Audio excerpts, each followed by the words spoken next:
여러분은 아스피린이 매우 낯익은 의약품일 겁니다.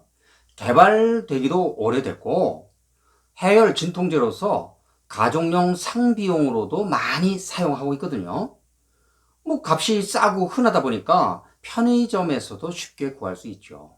그런데 아스피린과 같은 이런 계통의 의약품들을 비스테로이드성 항염증제, 그래서 엔세이드 이렇게 부르거든요. 근데 이런 것들이 항암성을 가지고 있다 하는 연구가 다수 논문으로 발표된 바가 있습니다. 이것들의 항암성에 대해서 알려진 지는 제법 오래됐거든요. 한 20여 년 됐으니까요. 그런데 실제로 이 항암성에 대해서 잘 알고 있지 못한 그런 분들이 많은 것 같더라고요.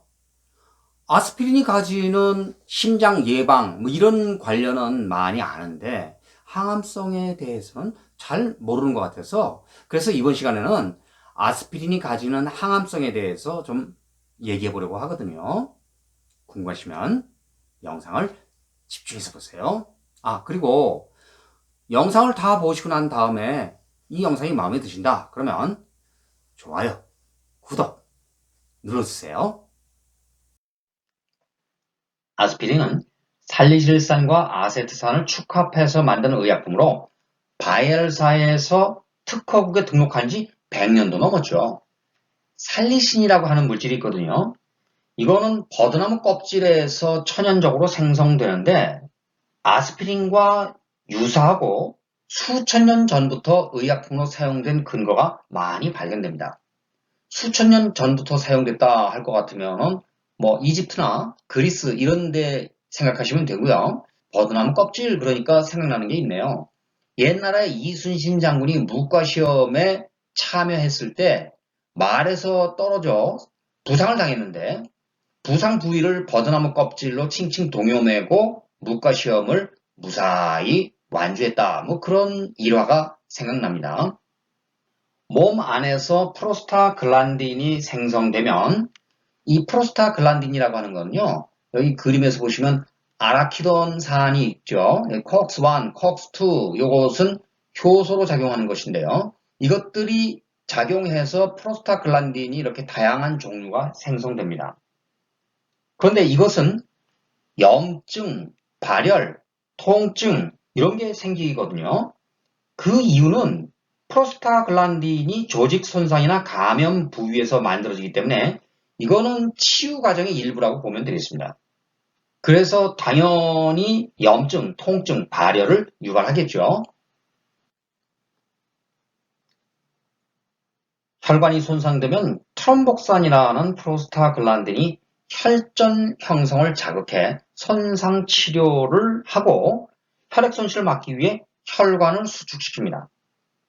또한 프로스타사이클린이라고 하는 그런 또 다른 프로스타글란딘이 존재하거든요. 근데 이거는 트롬복산하고 반대 효과가 있어서 트롬복산과 반대 효과라고 한다면 트롬복산이 혈전을 자극한다 그랬으니까 이것은 혈전 생기는 것, 즉 혈액 응고를 줄이는 그런 효과가 있겠죠. 혈관이 확장되어 이것들이 균형을 이루면 혈류량을 조절하고 부상과 염증에 대한 반응을 조절할 수 있습니다. 그런데 COX-1, COX-2는 프로스타글란딘의 생성 과정에 효소 작용을 합니다. 이를 억제하면 프로스타글란딘 생성이 억제되기 때문에 항염, 해열, 진통 그런 작용을 나타낼 수 있고 아스피린이 바로 그런 작용을 합니다.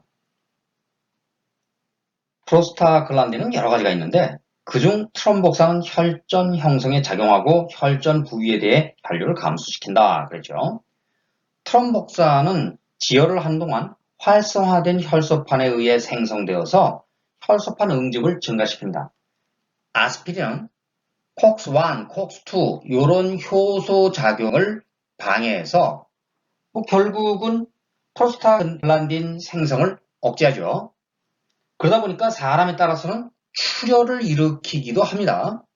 저용량의 아스피린을 복용하면 COX-1을 억제해서 혈소판 응집을 방해합니다. 그래서 아스피린을 장기 복용해 심장병 예방뿐만 아니라 암 예방 효과 이것까지 얻고 싶다면 자신의 몸이 괜찮은지 반드시 의사와 상의해야 합니다. 그런데 말기암 환자에게 혈전증, 혈전정맥염 이런 것들이 자주 발병된다 하는 사실이 발견된 바 있습니다.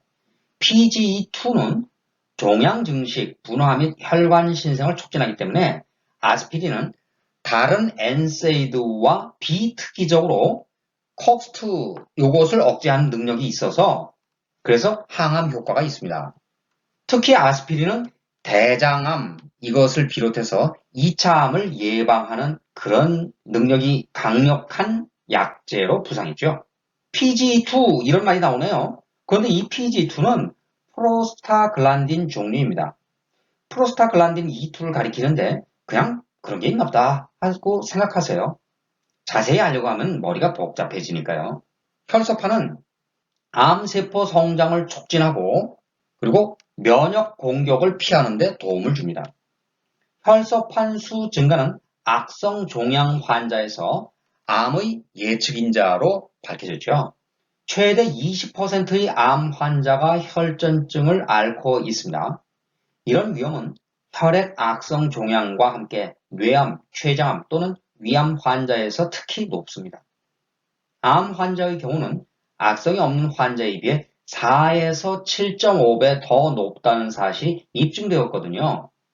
혈소판에 결함이 있는 마우스는 각각 뼈와 폐로 전이되는 수가 감소했습니다. 아스피린과 같은 비스테로이드성 항염증 약물, 즉 엔세이드는 암을 예방할 수 있다는 특징이 있습니다. 특히 엔세이드 중 콕스2 억제제, 요게 항암제 가능성이 있다는 얘기죠. 엔세이드는 대장암의 경우 암의 위험이 낮아집니다. 그리고 선종성 용종 성장을 억제합니다. 기존 용종의 퇴행을 유발하기도 한다는 거죠.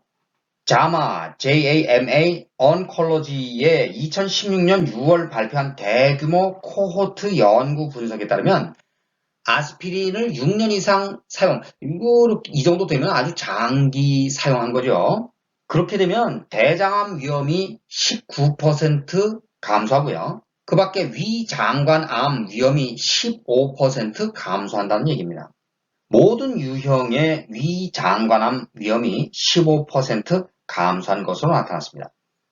코호트라고 하는 것은 어떤 특성을 공통으로 하는 사람의 집단을 가리킵니다. 예컨대 어떤 해에 태어난 사람을 출생 코호트 이렇게 부르는 것처럼 말이죠. 아스피린은 낯익고 값이 싼 해열 진통제로 안전성이 오랫동안 검증된 그런 의약품입니다. 근데 이게 항암성을 가지고 있다, 그런 연구가 많이 있어서 그래서 주목을 받고 있죠. 근데 솔직히 항암 치료에 사용되는 대부분의 항암제는 값이 비쌀 뿐만 아니라 이게 상당수가 발암물질로 등재되어 있어서 사실은 전이 암이 아닌 2차 암을 유발할 우려가 있다 하는 것이 암 환우와 그 가족들이 걱정하는 바가 아닐까요? 아스피린처럼 값싸고 안전한 그런 항암제로 치료를 할 수 있다면 큰 시름을 덜을 수 있을 것 같은데 말이죠. 이번에 준비한 영상은 여기까지입니다. 끝까지 시청해 주셔서 감사합니다. 앞으로도 건강과 관련한 유익한 정보, 과학적으로 검증된 정보를 여러분께 알려드리기 위해서 최선을 다하겠습니다. 그럼 다음 시간에 다시 만날 때까지 더욱더 행복해지시고 더욱더 건강해지시기를 기원하면서 이만 마치겠습니다. 안녕히 계십시오.